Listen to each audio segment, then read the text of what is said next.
سلام البنات، واش راكم؟ واش راهي صحتكم؟ ان شاء الله تكونوا كامل ملاح وصحتكم لاباس. نتمنى الفيديو تاع اليوم يلقاكم كامل مهنيين وفرحانين. صلوا على رسول الله عليه افضل الصلاه وازكى السلام. وصفتنا لنهار اليوم كما راكم تشوفوا راح تكون البراج ولا مبرجة بمقادير مضبوطة مع كامل أسرار نجاحها، وراح تجيكم تذوب في اليد قبل الفم، ناجحة مليار في المية. سورتو المبتدئات اللي أول مرة رايحين يديروها، نقولكم تبعوا لا فيديو حتى للآخر وعلى بالي راكم رايحين تستفادوا.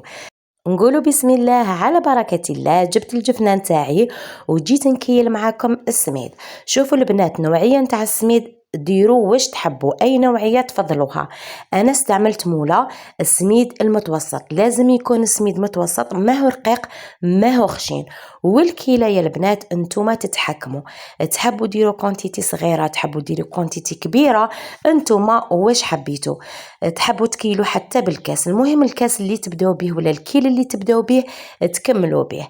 بالنسبه للمبتدئات اللي اول مره دخلت الكوزينه، ولا كنتي عروسه جديده، ولا كنتي حابه ديري مشروع، ونقول لك جربيها وعينيك مغمضين، راكي رايحه تنجحي فيها من اول تجربه. المهم خياتي نولوا الوصفه نتاعنا. حطيت لهنا 3 كيلات نتاع السميد، وفي كل كيله حطيت ملعقه صغيره نتاع الملح وملعقه تكون صغيره نتاع خميره الحلوى، راهي راح تخليها لنا خفيفه وهشيشه من الداخل. كما راكم تشوفوا خياتي نخلط كامل النواشف مع بعضها، ونجيبوا لهنا الكيله نتاع السمن ولا الزبده ولا لا مارغرين تكون ذايبه وبارده. ردوا بالكم ديروها سخونه. وضفت لهنا المكون السري اللي هي ملعقه نتاع الحسل، واللي متوفرش معاها الحسل تقدر دير ملعقه نتاع سكر باش يجونا البراج نتاعنا محمرين الله الله كيما يحبها الخاطر. لنا البنات نحكم هذاك السميد مع ليدام، نبسسهم مليح مليح، وكما راكم تشوفون نحاول كيفاش ندخل ليدام في السميد هذاك، ونبقى نحك بين يديا لمدة 5 دقائق.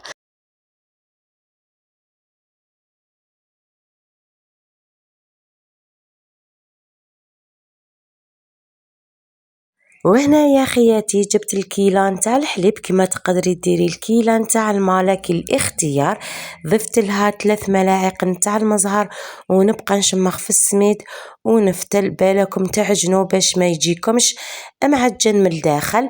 هكذا خياتي الطريقة راهي واضحة كما راكم تشوفوا حتى يتلم كامل معانا السميد. لهنا خياتي راني نضيف غير بشوية، بالكم تضيفوا السوائل دفعة واحدة. تبعوا الطريقة وراكم رايحين تنجحوا فيها من أول تجربة، سورتو المبتدئات ولا كنتي عروسة جديدة. وإذا كنتي حابة تجربي المشاريع نقول لك تبعي خطوة بخطوة وراكي رايحة تنجحي فيه ويجيك ما شاء الله. صدقوني إذا درتوه كمشروع راكم رايحين تنجحوا فيه.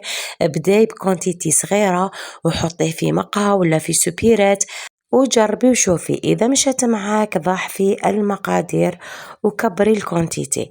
هذه الوصفات تعلمناها من أمهاتنا من جداتنا، كانوا يديروها لنا كي يدخل علينا فصل الربيع. الحاجة الأولى اللي نديروها هي المبرجة ولا البراج، كل واحد وكيفاش يسميها، ونخرجوا أول خرجة للطبيعة. يعني في فصل الربيع نفوتوها مع لاتاي ولا مع قهوة حليب ولا مع اللبن، كل واحد وكيفاش يحب يتناولها. المهم خياتي كما راكم تشوفوا استكفيت بهذه الكمية نتاع الحليب وخليته حوالي 5 دقائق يتشرب. كل سميد وكيفاش، كاين اللي يتشرب السوائل بزاف وكاين اللي شوية، على حساب النوعية نتاع السميد اللي درتيها. على بالي رايحين تقولوا لي المبرجة التقليدية تجيب الماء، نقول لكم نعم تجيب الماء، بصح جربوها بالحليب راح تعطيكم واحد البنة ما شاء الله. كما تقدروا تخلطوا الماء مع الحليب، كما تقدروا ديروا حليب وحده ولا الماء وحده. ومن جهة أخرى جبت لهنايا الغرس ولا التمر. شوفوا هذه النوعية شعل شابة البنات، يجيكم منقي ما فيه حتى علفة داخل. لهنا خياتي حطيت ملعقة نتاع مارغرين ولا نتاع السمن، ونحاول كيفاش نعجن كامل هذاك التمر باش يزيد يطرى. وضفت له المنسمات كما تقدروا تضيفوا القرفة ولا الجلجلان. انا الجلجلان صراحة ولادي ما يحبوش كامل ياكلوه الا اذا طحنته. وانتوما اذا وليداتكم ياكلوه ضيفوه خياتي، لانه الجلجلان له فوائد بزاف كثيره للجسم نتاعنا لوليداتنا، يعني بزاف مليح للعظام. المهم خياتي كما راكم تشوفوا لهنا نسمتو بكميه نتاع القرفه، ونحاول كيفاش نعجنو مليح مليح كما راكم تشوفوا.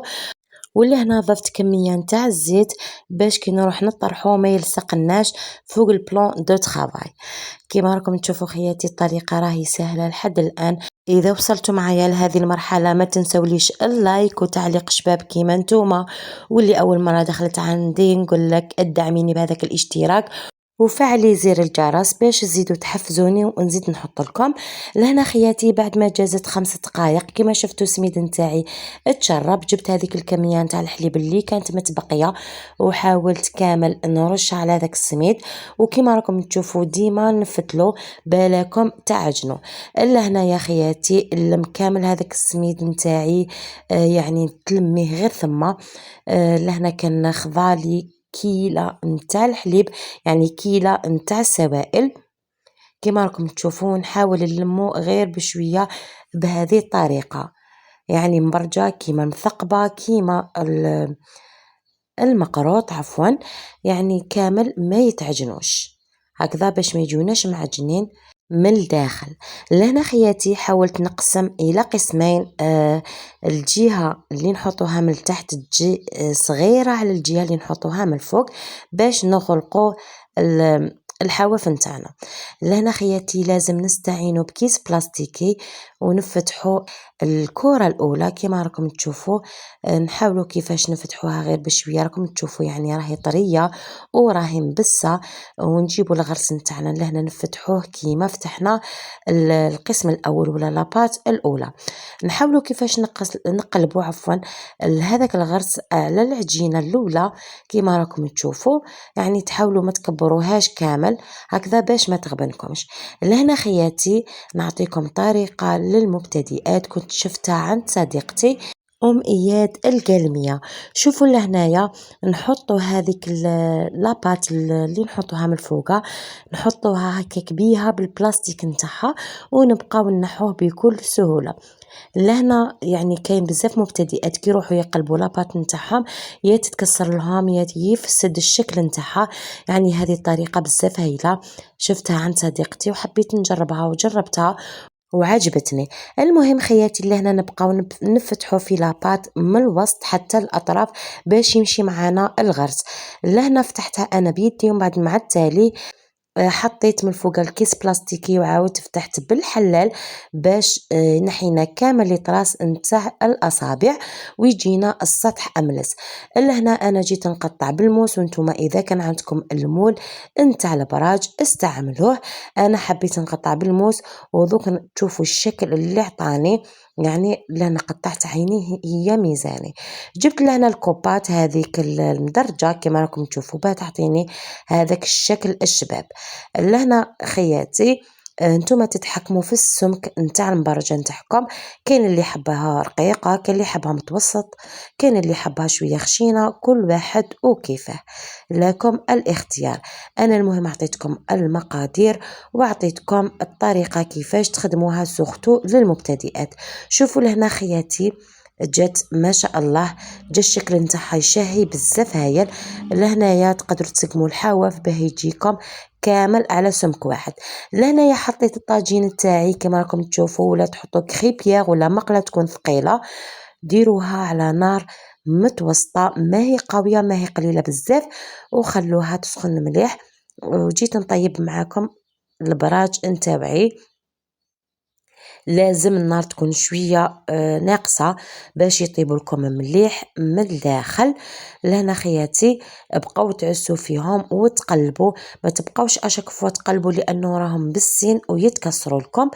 نتوما كي تحطوها على الطاجين ما تحركوهاش حتى كي تشوفوا الطبقه التحتانيه عطات لكم هذيك الاحمرار كما راكم تشوفوا، ثم قلبوهم هكذا باش تتفاداو يتكسروا لكم.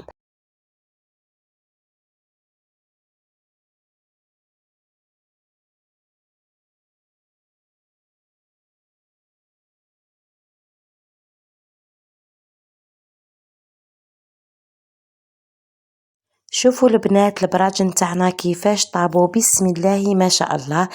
اللون نتاعهم جا بزاف شباب وطابوا لي على حبة ويذوبوا في اليد قبل الفم.